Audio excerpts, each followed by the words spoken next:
Welcome, everyone, to the 360 Insights Elevate Channel Talks podcast. I am Akila Morel, and I'm the Senior Marketing Manager here at 360 Insights. And today, I am so excited for our guest because I've known Kathryn for a while. We've never really sat down and, well, we have actually spoken one-to-one, but she's our guest today. So we're honored that she is here. This is Kathryn Rose, and she is the founder of ChannelWise and the co-founder of Channel Marketing Association. She's a woman of many hats. Let me just tell you that because it's not limited to just those two roles. Kathryn, you are one of the people who are just, you're everywhere. And I love that you have so much drive. Like you are all about getting things done. You're all about networking, connecting. You're such a great connector. And I know you are actually involved in many things. So before we even dive into our conversation, why don't you give our audience a little flavor, a taste of who you are?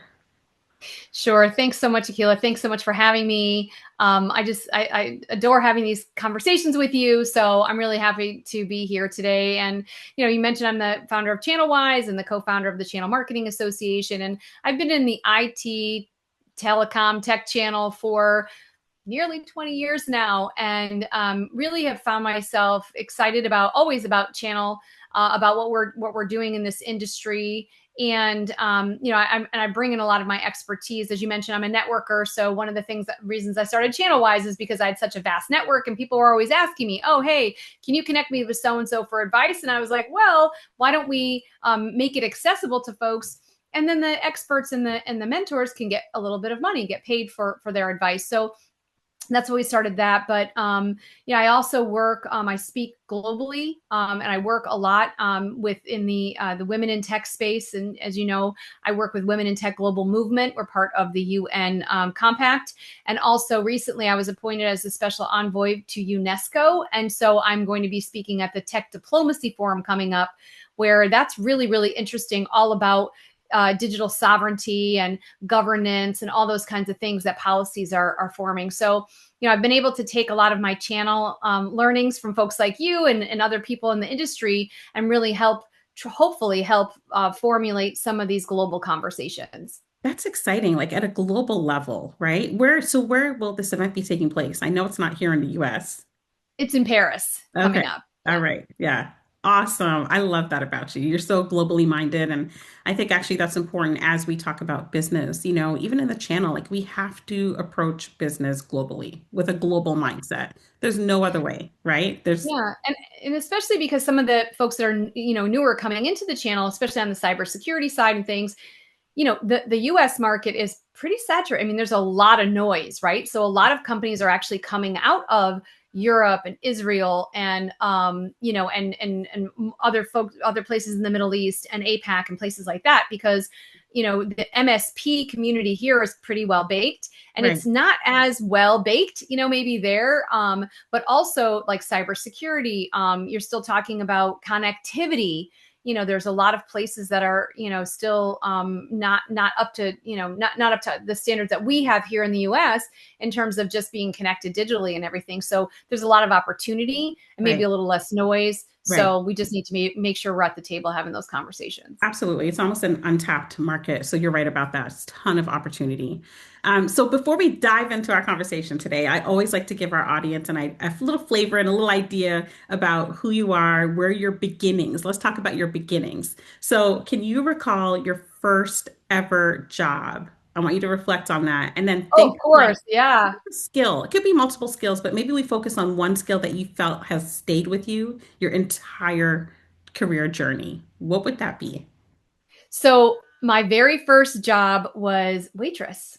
And I remember my parents came in, and I was waitressing, and I was serving the food, and and chatting it up with the customers, and and I got my tips and all that stuff, and my father was like, "I'll never have to worry about you making money again."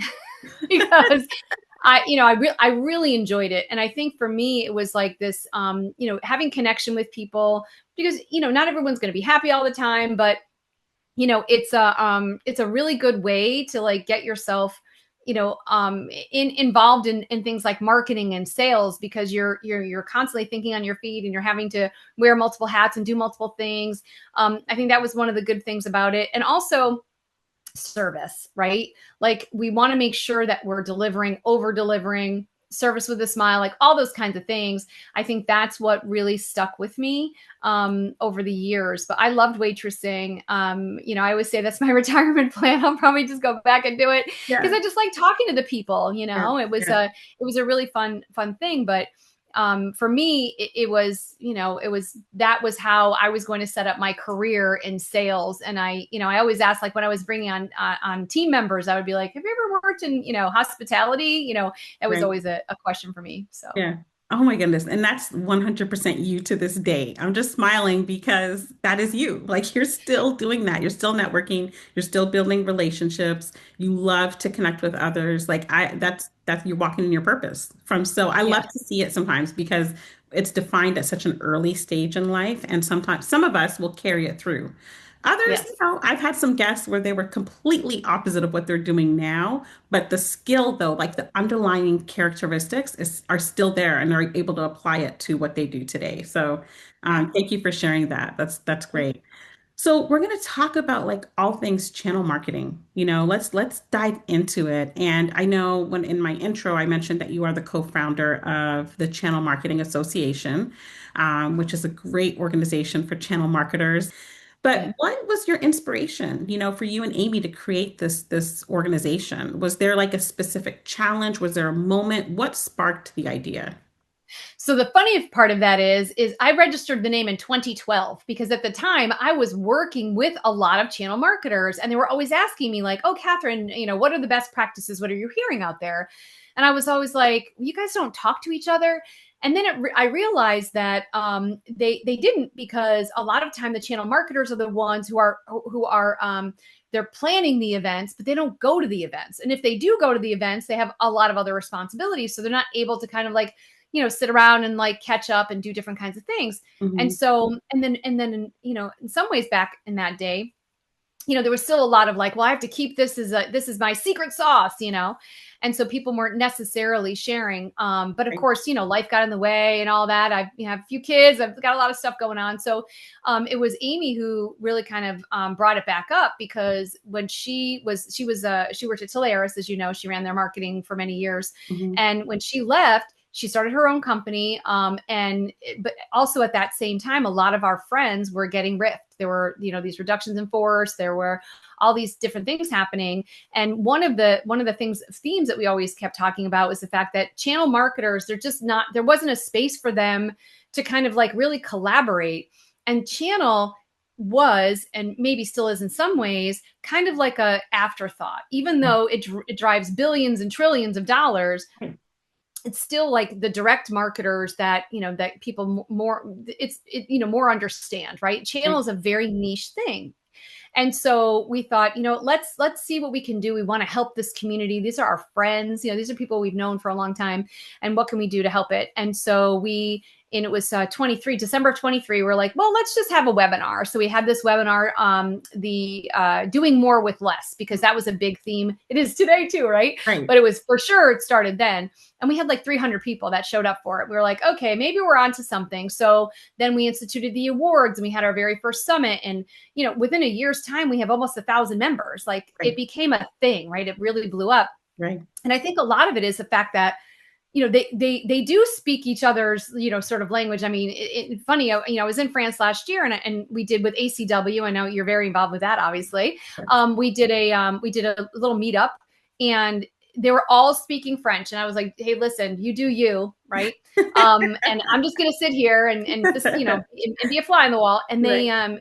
but you could hear them say like MSP and VAR and like, all the different acronyms that we use. So Right. you knew what they were talking about. So it was a really interesting thing. But yeah, it's been a great journey. And people really feel like they have this camaraderie. So, for Amy and I, that's what we wanted to bring to our community. And we're just really happy that we're able to do it. Absolutely. You feel the need, and people see the value in that.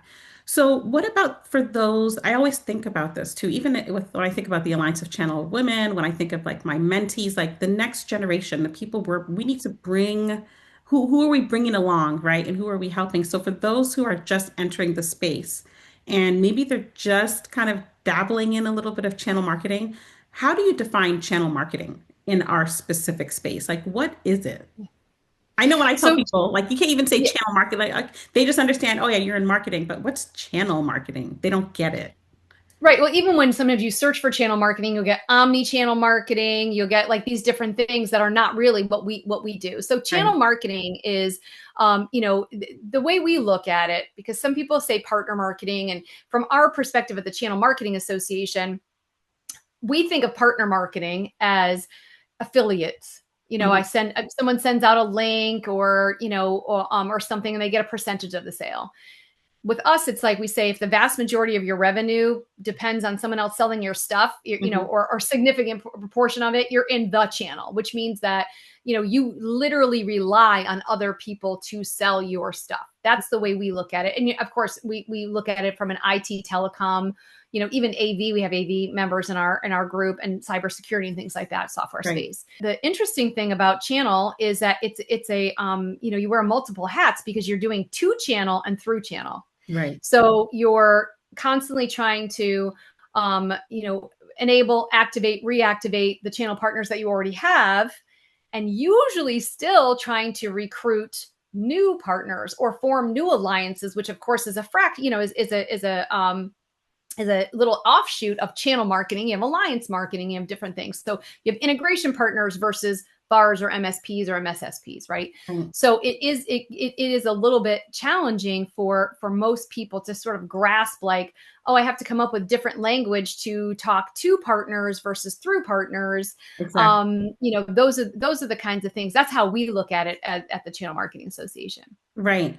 And when you talk about the to and through, like through is so important. Like what is, and I think sometimes as vendors we'll miss this, where what is our joint value proposition? What is our story? Why did we come together? And sometimes we kind of miss that, right? And so it's important that we do pay attention to like the both the to and the through. Absolutely have to. Absolutely.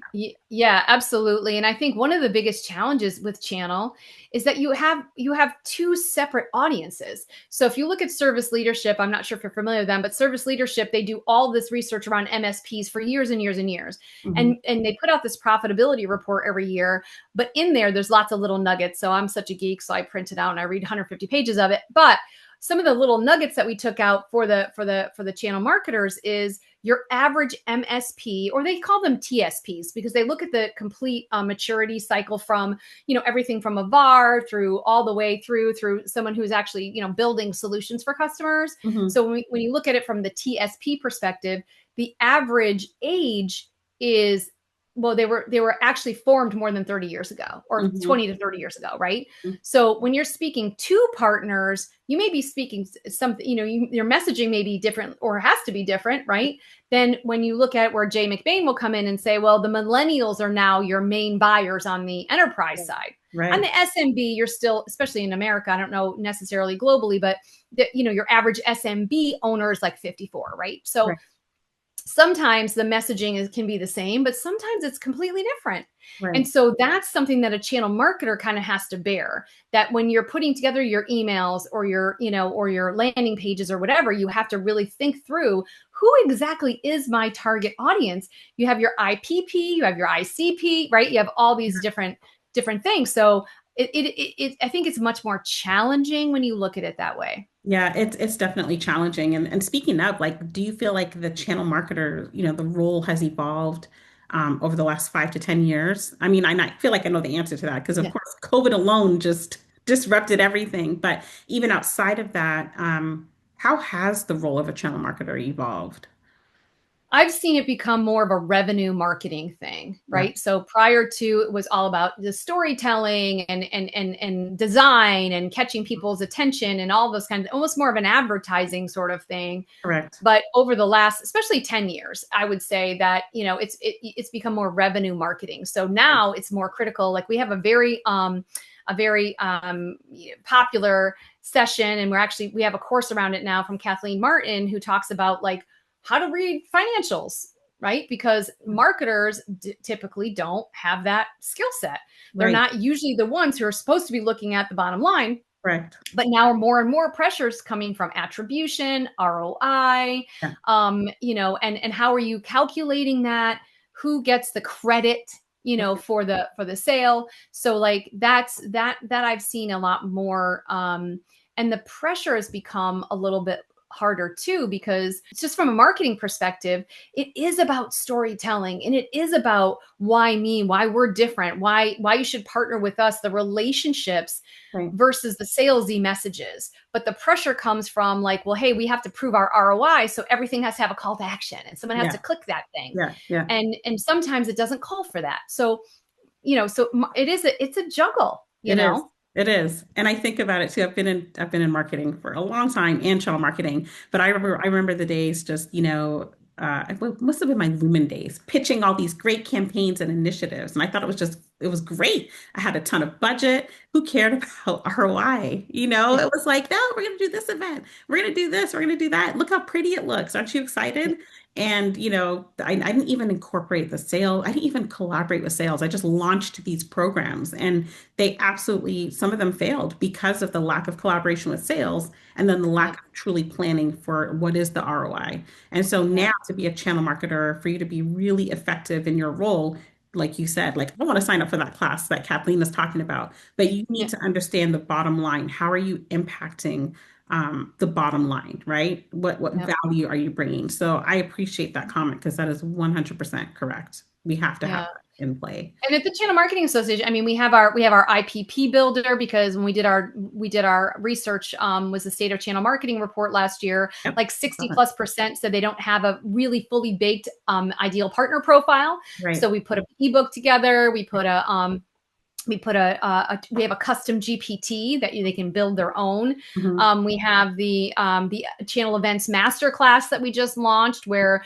folks can go through and learn from myself, Amy, Jennifer Bleem, who is on the sales side, Mhm. we've done thousands of trade shows, how to get more ROI out of the millions, it feels like, of channel events. So we're trying to really step up for our audience and Mhm. really help them get the information. And then of course we launched our AI class just recently. We did a AI class for channel marketers, so helping them do more with less and taking a little bit of the fear out of AI. So Yeah. again, trying to help the community get more ROI, do more with less, do all those kinds of things, because we know that that's what everybody is going to be pressured to do. Right, absolutely. And you just mentioned it. You just mentioned it briefly there. AI. Everybody, obviously, Yeah. of course, we're all talking about it. And how do you see it though transforming channel marketing like in the next few years? You talked about some efficiency and things like that, and specifically to the channel marketer. How does that going to work? Well, I think that I think it's a huge asset for channel marketers, because we are tasked with doing more with less. Because of the reductions in force, we have lost team members. This was even before AI was a thing, right? Mhm. So what it also allows you to be a lot more strategic rather than tactical. Yeah. So you're like, well, I'd really like to do an ebook, but I know it's going to take me 20 hours, or it could cost $50,000 for someone to build it for me. Mhm. Now we, with the right set, and that's why we started with the AI essentials, because one of the challenges with AI is people aren't using it right. I mean, I'm going to throw myself under that bus, Yeah. because when I first started doing it, I was like, this is terrible. Right. AI is Me never too. going to replace me. Yeah. And then my friend Julie, who you saw at was at the conference with me, Hmm. we wrote the 30 days with AI for channel marketers. And because she said, Kathryn, you're just doing it wrong. Like, you're not speaking the AI's language. Right. And now that I've gotten that, so I think that that's part of it, just doing like reporting and things like that. Like, it's very, very helpful. Mhm. And it, again, allows you to be more strategic rather than tactical, which the Right. tactical sometimes takes a lot of the time. Right. So I think that is definitely transformative. I think a lot of people are building in these self-service tools and different kinds of things. I would caution that a little bit, because again, if you remember who partners are, right? Yeah. They still love big events, like live events, because Yeah. they like to be catered to. They Right. like that relationship. Relationship. Yeah. So it's a little bit, the channel is very unique, right? I always say that in the channel, it's like turning a battleship. We Mhm. have a lot of partners who still don't have LinkedIn.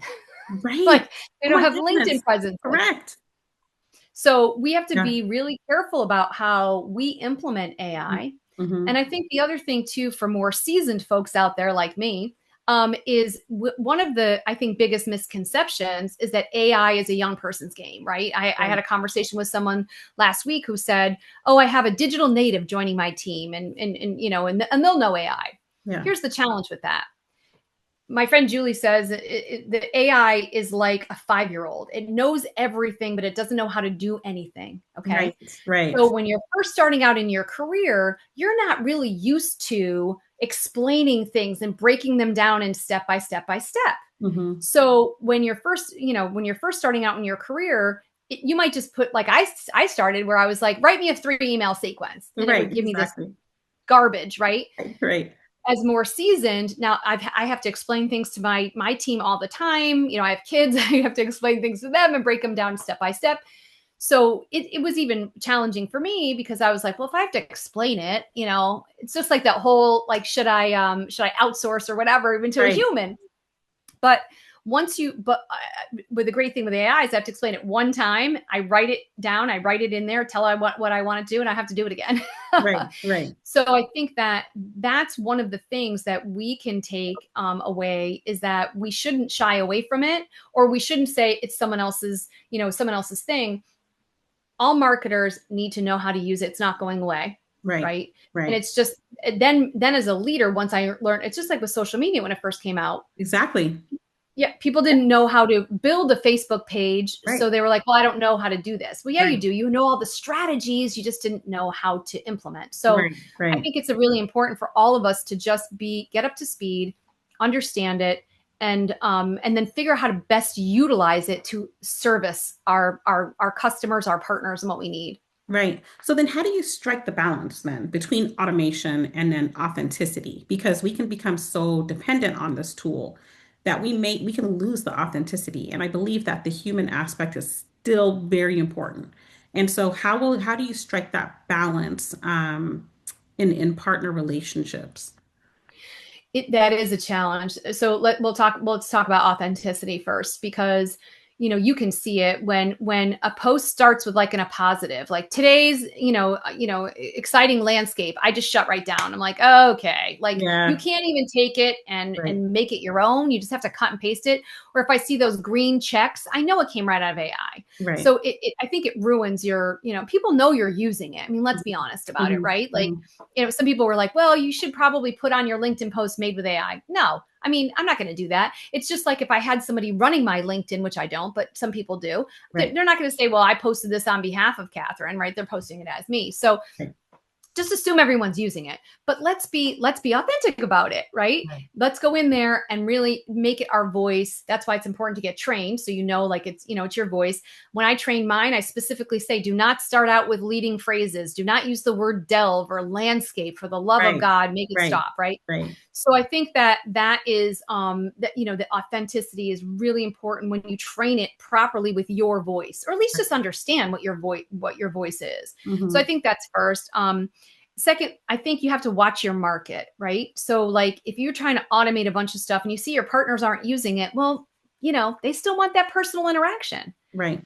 There's a limit to that the automation and what it can do and how it can replace. So I Right. think it all comes down to your market and how they're responding to certain things. Mhm. I think we've been talking about teaching partners how to fish for like probably 100 years on the channel. Right. And Right. I always joke with partners, I'm like, you ain't fishing, and here's Yeah. the thing, like, so if they're not fishing with the tools we already have, just adding more automation isn't going to help them fish. Right. Right. So there has to be this balance between what we need as organizations, which means probably more automation because we're doing more with less, and Right. what our partners need, which means usually more hands-on. We have to, figure out how to strike that balance between the both of them. Right. And it's important to know what, and this is another topic, but it's near and dear to me. It's really connecting and understanding what your partner wants. How do they best communicate? What's working well? What's not? Like oftentimes we don't even talk to the partner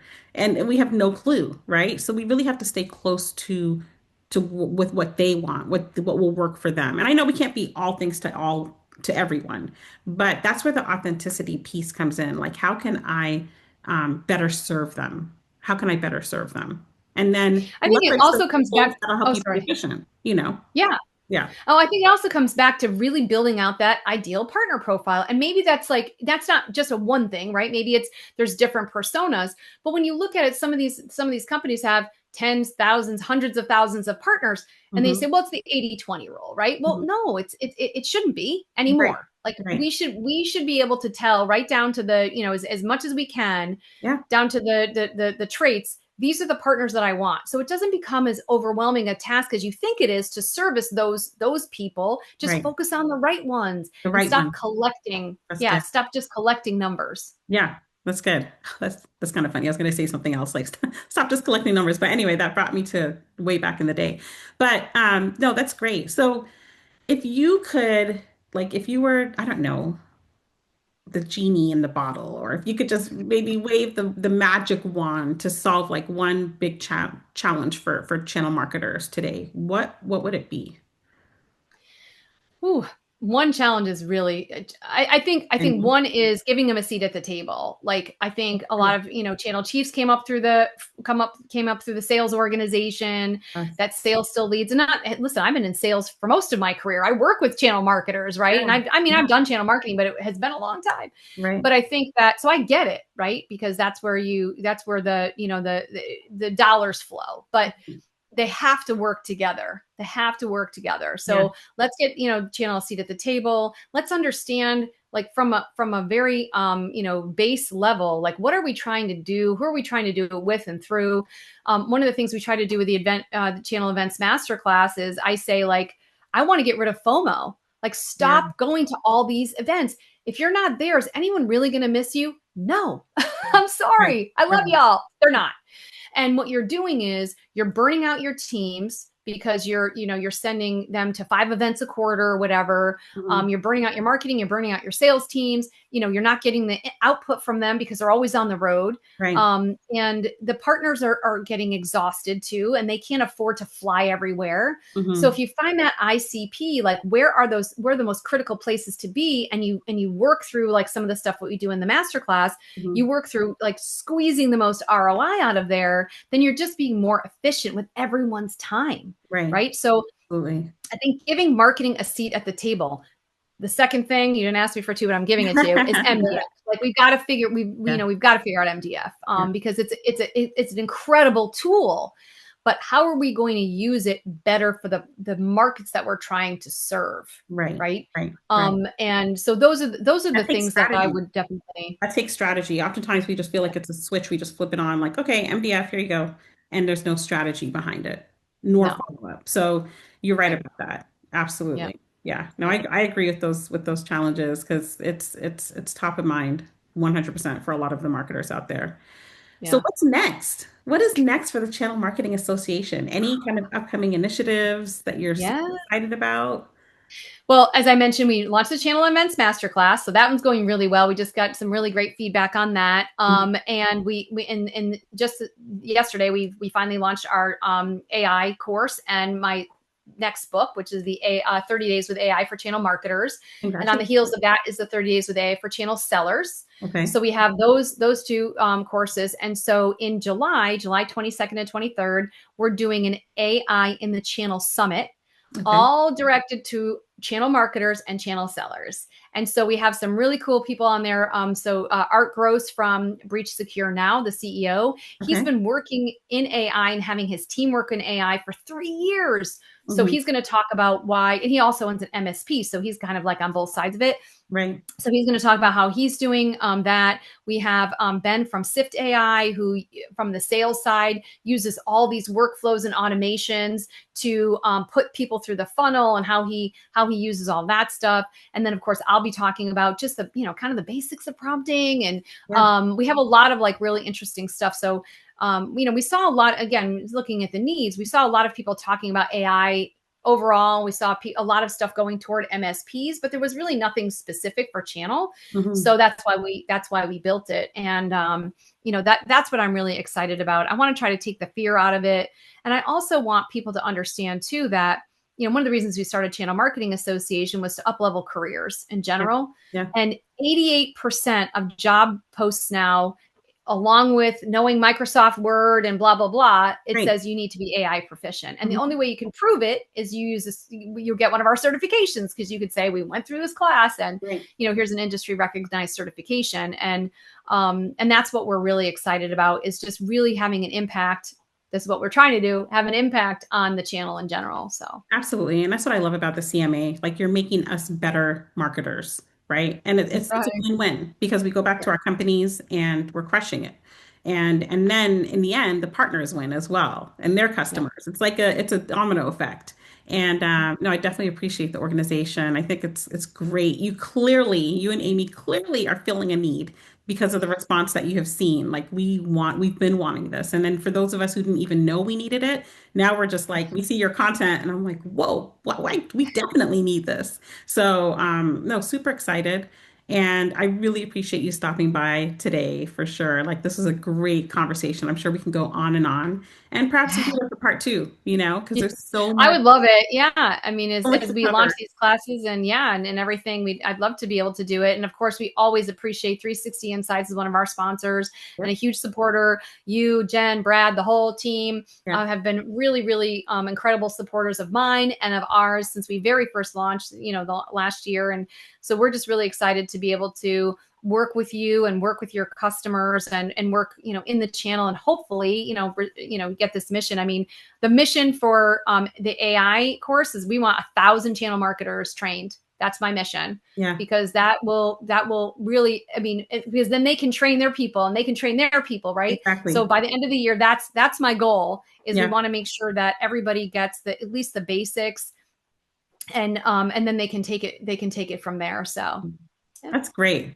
Awesome. Well, with that, Catherine, we are so grateful for this time. And yeah, we will definitely continue this conversation. Thank you appreciate it. so Thank you, much. Akila. Thank you.